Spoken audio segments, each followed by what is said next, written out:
Hey there, we're gonna do something a little bit different today. And so if you're watching this video, I want you to make sure that you are sort of in a quiet space for just a couple of minutes because we're gonna do a little thought experiment.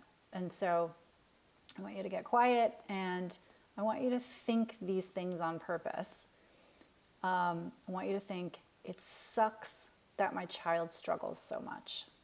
I want you to think or say to yourself, it's so terrible that my child has fill in the blank of a diagnosis that they have. How about, I hate it that I have to take my child to therapy. Okay, we just did 3. Already I can feel there's a pit in the bottom of my stomach, there's a tightness in my chest, and I'm sweating a little bit. I'm having a stress response to those thoughts. And maybe the same thing is happening for you. And here's what I want to tell you about that. As necessary and as true and as automatic as those thoughts might feel, they're completely unnecessary. Because we get to decide what we think about any given reality. And now you're going to say, oh my God, Gabrielle, like, what the hell are you talking about? Okay, here's what I'm talking about. Given a circumstance, today, for example, the sky is gorgeous blue, but yesterday it was raining. And on a rainy day, I can say, what a crap day. And that seems automatic, that seems true, that seems like all the things. But if it's raining after we've had 6 weeks of drought, I'm going to be really happy about the rain, right? And so I might have a completely different thought about the fact that it's raining. It might be awesome that it's raining. The rain isn't anything other than something that's happening outside of my, sort of in my external reality. What I think about it is my choice. The other thing I might think on a rainy day is, oh, can't see the sun today, guess I'll see it tomorrow. And again, you might think, oh my God, please. But this matters because how we talk to ourselves, meaning how we think about things, matters. And it matters especially when we are thinking and talking to ourselves about our orchid kids. When we are thinking about our children,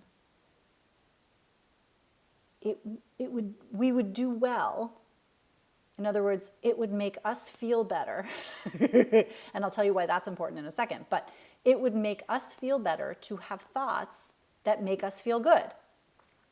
Which is not to say we're going to deny anything. So let's say, for argument's sake, your child has autism. Okay? That's true.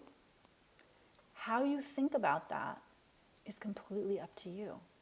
You might think, my child has autism and that makes them very unique and wonderful.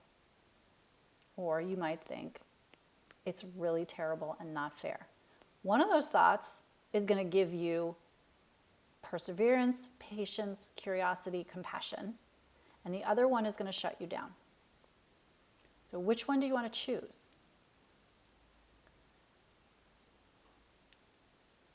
Which thought we choose about our child, about their diagnosis, about their behavior, about any of it, is going to have consequences for how we act with them.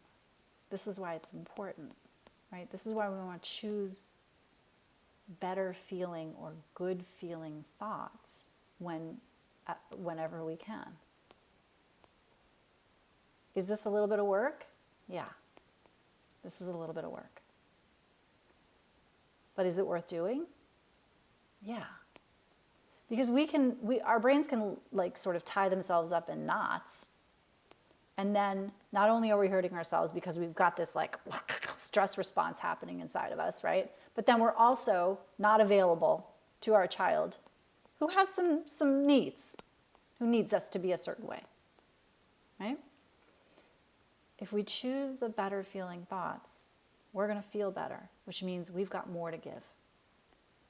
We've got more energy, we've got more resources, we've got more compassion, curiosity, all the things that you want when you're dealing with an orchid child.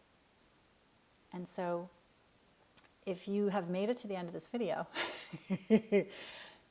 and you're still thinking, okay, I see what you're saying, Gabrielle, but I don't get it, give me a call or shoot me an email, and let's chat about sort of how you might change some of these thoughts that aren't serving you, that aren't serving your child. Until next time, take care.